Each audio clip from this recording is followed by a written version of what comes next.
Alright, what's up everyone? How's it going? 2008, wasn't it great? Nice rhymes, There man. was so much stuff going on back then, It was the release year of one of the greatest games of all time. Barack Obama became the first Afro-American president of the United States. Metallica would release Death Magnetic, which I've been listening quite a lot recently. And speaking of Metallica, Kirk Hammett would collab with Randall, so Randall would release a small line of Kirk Hammett's signature amplifiers. What? So me, as a die-hard Metallica fan, of course I had to buy one of these. But as always, I didn't have the funds to go big, so I had to buy the tiniest one. There was a 15 watt version, which we have here today, a 75 watt version, and a 120 watt half stack. Now today I can clearly say that this amplifier here was just a massive cash grab by Randall, because if we compare this amplifier here to the Randall RX-15, which we can do thanks to my sick editing skills, whoop, whoop, we can clearly see that this is the exact freaking amplifier in a Kirk Hammett housing.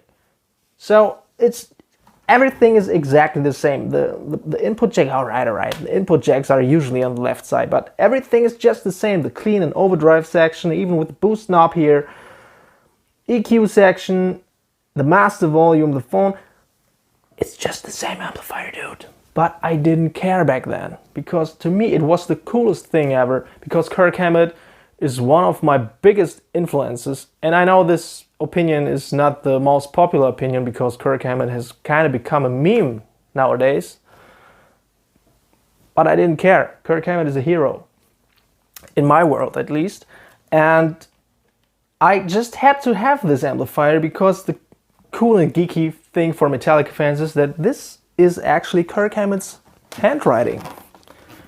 Now, if you can see this, and I thought, this is so cool. It's like Kirk Hammett did this amplifier just for me. So, of course I bought it. Anyway, 2008, 99 bucks, and this bad boy here was all yours. So, what do we have here anyway? It's a 15 watt, all analog transistor based amplifier. It's a practicing combo. I do remember there was a lot of hate towards this amplifier, and I think people just didn't understand that this is just meant to be a practicing amp for kids, basically. Kids who like Metallica, kids like me, who could afford just this tiny amplifier, but wanted to have something cool. So this is what this thing is. So we got a clean channel and an overdrive channel, no foot switchable, not foot switchable, god damn it. So you had to press the button here if you want to change the channels. A boost knob for the overdrive channel. It boosts your overdriven channel, I guess. Take a listen.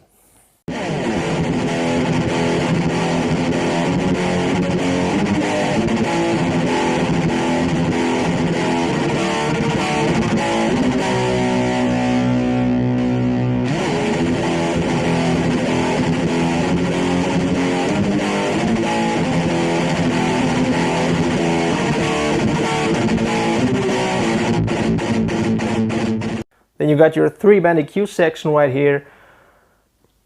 And the problem is that, I don't know if you guys can see it or not, but this is a 6.5-inch speaker.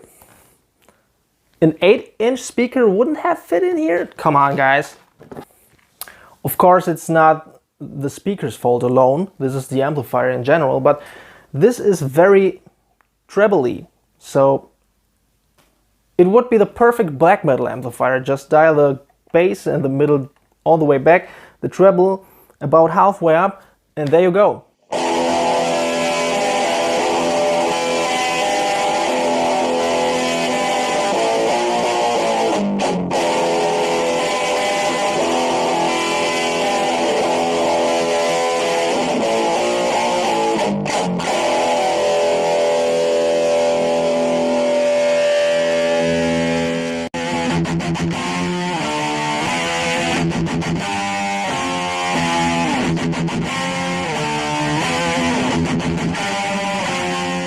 So don't expect to get any Metallica's Black Album tones out of this amplifier, it won't work. But at least you can still play the same riffs and feel like you're a pretty cool kid.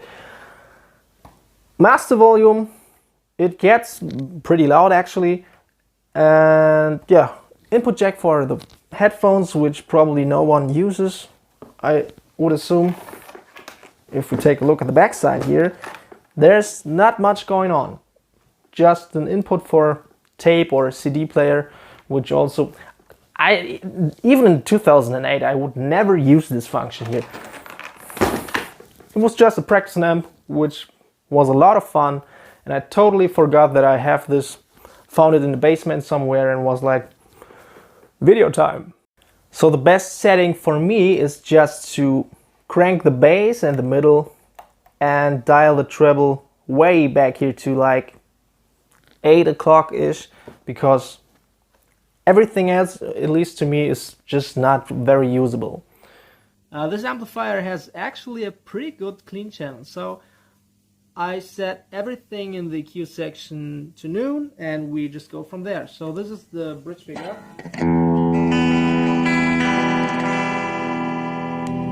Middle pickup. And the neck pickup.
Do you know what's very unfortunate? Randall could have easily turned this amplifier into a real Kirk Hammett signature amplifier by adding an Ottawa effect.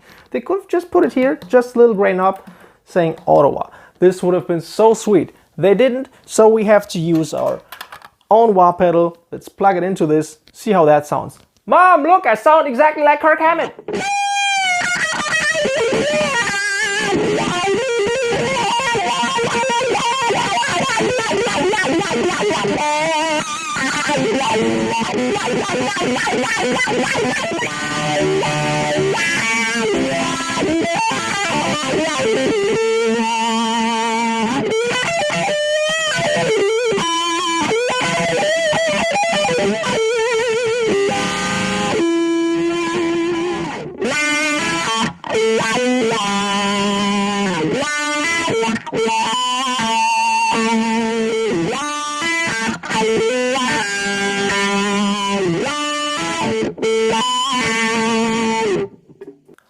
Alright, in today's world where modeling amplifiers seemingly get better and better every day, an amplifier like this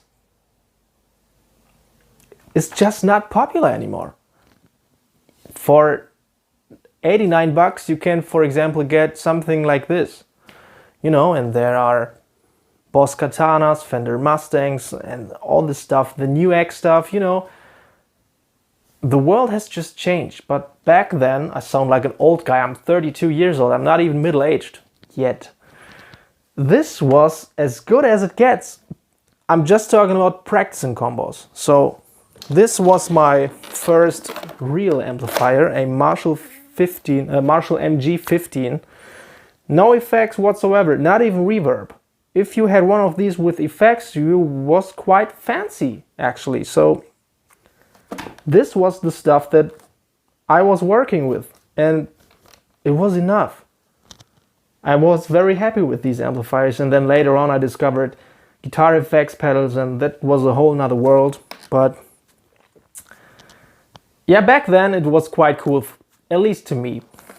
But what about you? What was your first practicing combo? Let me know in the comments, and also let me know what is your favorite song of this album. I think I'm going for My Apocalypse.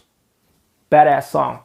If you want to know more about the guitar that I'm playing in this video, then just click this video here. It's an LTD EX-50 modified with James Hetfield EMG pickups. Check this video out. Other than that, thank you for watching. See ya.